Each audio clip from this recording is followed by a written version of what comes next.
నమస్కారం మిత్రమా. తెలుగు, హిందీ, ఆంగ్ల పాఠశాల సముదాయాలలో ముఖ్యమైన అంశాల్లో ఒక అంశం ఏంటంటే భాషా ప్రయోగశాల అనగా లాంగ్వేజ్ ల్యాబ్స్ అనేవి చాలా ముఖ్యమైనవి. అసలు ఇప్పటి వరకు ఆంగ్ల భాష లాంగ్వేజ్ ల్యాబ్స్ చూశాము. ఇప్పుడు తెలుగు, హిందీ వారికి కూడా పరిచయం కావాలనే ఉద్దేశంతో చిన్న ప్రయత్నం మాత్రమే. భాష అంటే మన వ్యక్తిత్వానికి ప్రతిబింబం, మన ఆలోచనలు, మన భావాలు, మన సంస్కృతి. ఈరోజు మనం తెలుసుకోబోయేది భాషా ప్రయోగశాల గురించి. ముఖ్యంగా తెలుగు భాషా ప్రయోగశాలలో ఏముంటుందో, ఎలా వాడాలో, విద్యార్థులు ఏం నేర్చుకోవాలో చూద్దాం. భాషా ప్రయోగశాల అనేది విద్యార్థులలో వినడం, మాట్లాడడం, చదవడం, రాయడం అనే 4 నైపుణ్యాలను పెంచే ఒక ప్రత్యేకమైన వాతావరణం. ఇక్కడ వినికిడి పరికరాలు, దృశ్య పరికరాలు, కంప్యూటర్లు, సాఫ్ట్వేర్ నిఘంటువులు, ఆడియో వీడియో రికార్డింగ్స్, ఉదాహరణకి ఒక తెలుగు కవి కవితా పఠనం వినిపించి విద్యార్థులు దానిని పఠించేలా చేయడం, ఇది భాషా ప్రయోగశాలలో సాధ్యమే. ప్రయోగశాలలో ఉండే అంశాలు: ఒకటి, శ్రవణ పరికరాలు, హెడ్ఫోన్స్, మైక్రోఫోన్లు, స్పీకర్స్. ఏదైనా ఒక మంచి కథ వినిపించి ఆ కథను రాయమని అడగడానికి ఉపయోగపడతాయి ఇవి.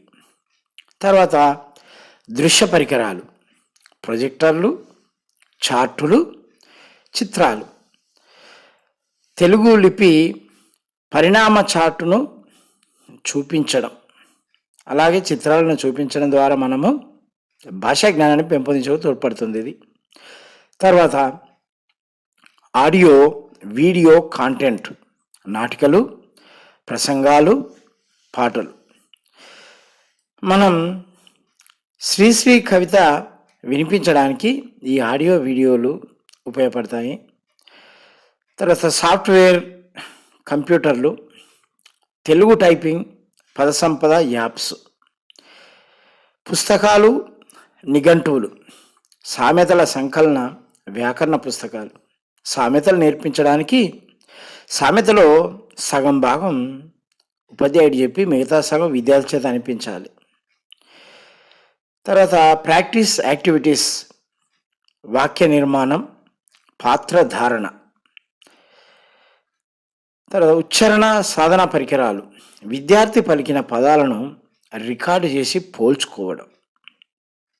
మనము ఈ లాంగ్వేజ్ ల్యాబ్లో ఆటలు, యాక్టివిటీస్ కొన్ని చూద్దాం. మనం ఇప్పుడు 10 ప్రధానమైన ఆటలు ఉన్నాయి ఇందులో. ఒకటి, సామెతల ఆట. ఒక భాగం గురువు చెప్తారు, విద్యార్థులు పూర్తి చేయాలి. 2, సొంత వాక్యాలు. ఒక పదం ఇచ్చి ఆ పదంతో 3 వాక్యాలు చేయమనాలి. తర్వాత పాత్రధారణ, దుకాణదారులాగా, కొనుగోలుదారులాగా సంభాషణ అనుకరించడం చేయాలి. పదాల గొలుసు, పదం చివరి అక్షరంతో కొత్త పదం చెప్పడం. కవిత రాయడం, ఒక పదం ఇచ్చి విద్యార్థి 2 పంక్తులు రాయడం నేర్పించాలి. 6వది చిత్రవర్ణన, చూపించిన చిత్రాన్ని వర్ణించడం. 7వది జత కట్టే ఆట, పదాలను వాటి అర్థాలతో మ్యాచ్ చేయడం, చిత్రాలను పదాలతో మ్యాచ్ చేయడం.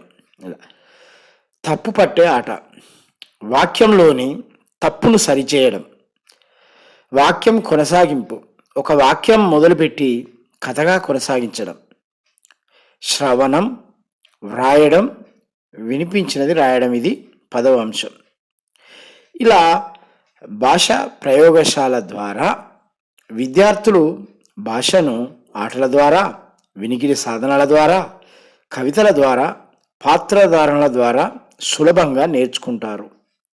ఇది ఒక కేవలం తరగతి గది కంటే భిన్నమైన జీవన అనుభవం అవుతుంది.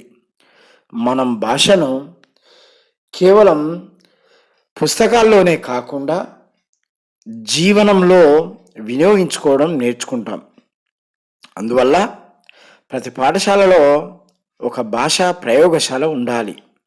భాషా శిక్షణ అంటే కేవలం పదాలు కాదు, మన భావాలను, మన విలువలను, మన సంస్కృతిని తరతరాలకు అందించే అమూల్యమైన సాధనం. మిత్రులారా, ఇంకా ఏదైనా అంశంపై వీడియో చేయాలో కామెంట్ ద్వారా చెప్తే నేను చేయడానికి ప్రయత్నిస్తాను. అట్లాగే ఈ ఛానల్ను ప్రోత్సహించడానికి లైక్, షేర్ అండ్ సబ్స్క్రైబ్ చేయండి. ధన్యవాదాలు.